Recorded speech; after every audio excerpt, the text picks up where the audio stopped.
शरणं गच्छामि धम्मं शरणं गच्छामि तृतीयंपि संघं शरणं गच्छामि शरणं गच्छामि जोन गाँव से नहीं खवाई पानातिपाता वेरमणि सिक्खापदं समादयामि सिक्खापदं समादयामि अदिन्नदाना वेरमणि शरणं गच्छामि धम्मं शरणं गच्छामि तृतीयंपि संघं शरणं गच्छामि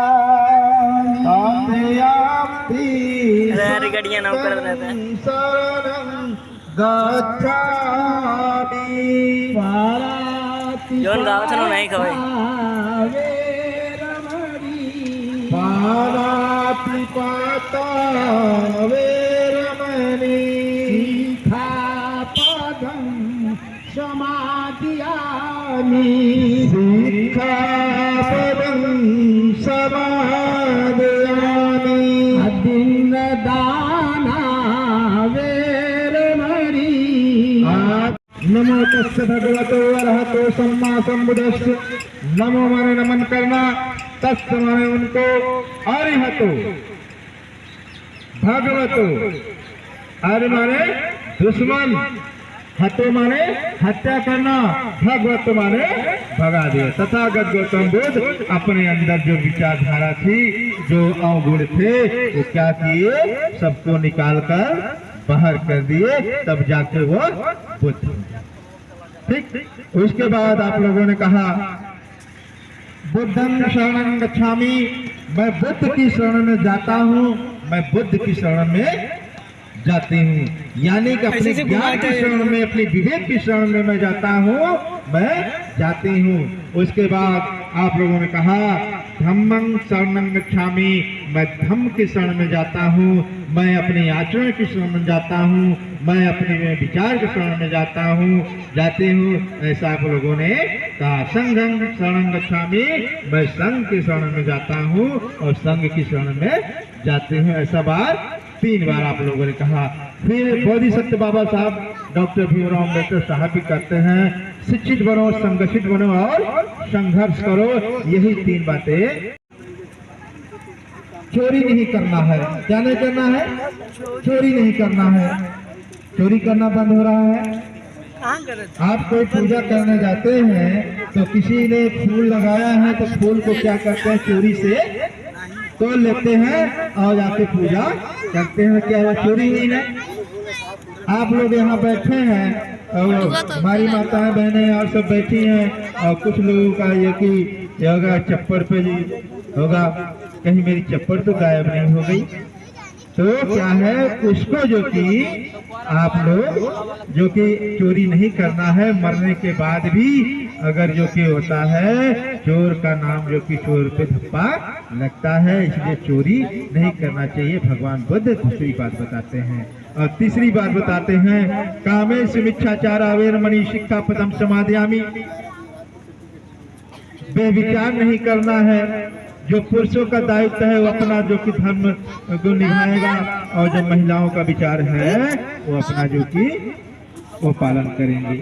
भैया है भतीजा है चाचा है बाबूजी हैं गांव के जो भी सगे संबंधी हैं जो पद है उसका वो पालन वो करेंगे और जो कि पुरुषों का जो दायित्व है वो भी पालन वो भी करेंगे। भगवान को तीसरी बात बताते हैं। और चौथी बात बताते हैं मूसावादा वेरमणि सिक्खापदं समादयामि झूठ झुपाव नहीं बोलना है, चाली चुगली नहीं करना है। अगर ऐसा आप लोग नहीं करते हैं तो आप लोगों का मंगल होगा और कल्याण होगा, ऐसे भगवान बुद्ध कहते हैं। और पांचवी बात है, सूरा मेरे मध्य प्रमाद ठाना वेरमणि शिक्षा पदम समाधियामी। कच्ची पक्की शराब का सेवन नहीं करना है, नशीली पदार्थों का सेवन नहीं करना है।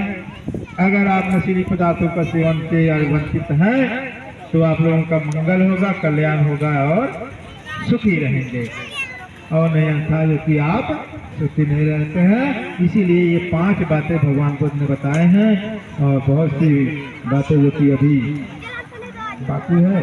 उसके बाद मैं चाहूँगा परम पूज्य आदरणीय जितेंद्र बौद्ध जी जो कि आप संचालन करें। बहुत बहुत साधुवाद आचार्य जी। पूज्य भंत जी ने पाली भाषा में पूजा करवाया, आपने उसका हिंदी में अर्थ बताया। अब हम चाहते हैं कि हमारे बीच में 2 शब्द हम एक लाइन कहना चाहते हैं। अभय जी क्या कह रहा है अपने पिता को? फूलों से प्यारे पापा, कलियों से प्यारे पापा, अंबर से ऊंचे पापा, सागर से गहरे पापा, पापा तो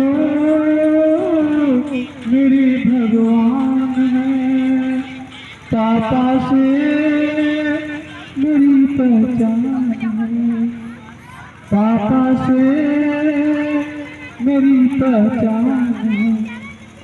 अब हमारे बीच में वरिष्ठ बोधाचार्य भागवत महासभा या उपाध्यक्ष पूर्व महासचिव हमारे बड़े भाई जयप्रकाश अम्बेडकर आप आएंगे, अपना समय पूरा आप दे रहे हैं। आप विस्तार से माता बहनों को, प्रिय बहन अभिला जी को अच्छे शब्दों में आप अर्थ को बताएंगे, और सारे पहलुओं को ध्यान रखते हुए कलश से लेके तेरा ही का तक आप बोलिए। बहुत बहुत धन्यवाद।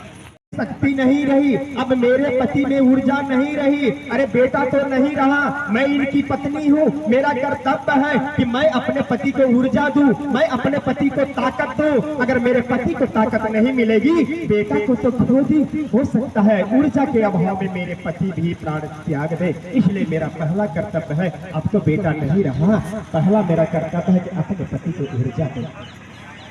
मेरे संत ने कहा कि आप लोग बोधिसत्व का मतलब हम थोड़ा सा कम समझ पाए, तो इस पत्नी ने कहती है कि बोधि और बोधि, बुद्ध अर्थात बुद्धि और बोधि। बुद्धि तो सभी के पास है, यहाँ जितने लोग बैठे हैं ये माँ ये बहन रो रही है, क्या इनके पास बुद्धि नहीं है? यही बहन अगर गांव में रिश्तेदारी में कहीं घटना घटती होगी तो जाती होगी, समझाती होगी कि ये बेटा, ये बिटिया, ये बहनी, चुप हो जाए, किसके साथ नहीं होता। अर्थात बुद्धि तो है, लेकिन बोधि अभी बोधि जागृत नहीं हुई है, क्योंकि बुद्धि और बोधि में इतना अंतर होता है। जैसे एक शराबी शराब पीता है और उसी का बेटा अगर उसके सामने शराब पीता है तो वही शराबी अपने बेटे को समझ क्या कर सकता हूँ। यही बात किसान और संत की चल रही है। तब तक किसान के आंखों के सामने किसान का बेटा अपना दम तोड़ देता है। मेरी माताओं बहनों, मेरे लोगों की बुद्धि जब सच्ची बात बताता है, एक या प्रमाणित बात बताता है, वैज्ञानिक बात बताता है, यहाँ कोई ऐसी बात नहीं होगी कि जिसको आप नहीं समझेंगे।